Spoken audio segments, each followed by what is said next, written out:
Ako si Exigel Plaso, 55 years old. Dati akong OFW sa Dubai.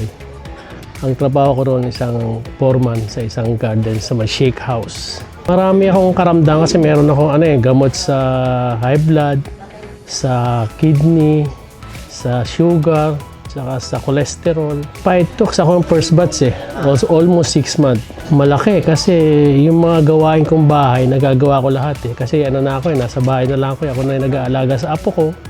Nagluluto sa amin, naglilinis. Lahat ng mga gawain bahay, nagagawa ko yun.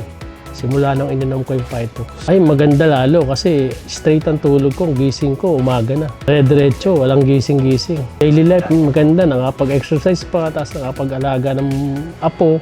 Oo, 300%. Nare-recommend ko sa lahat ng kakilala, kapitbahay, kamag-anak. Ay, malaki, naitulong sa akin. Malaki ang nagawa niya sa sarili ko at saka sa katawan ko, sa kalusugan. Mabuti sa katawan at kalusugan.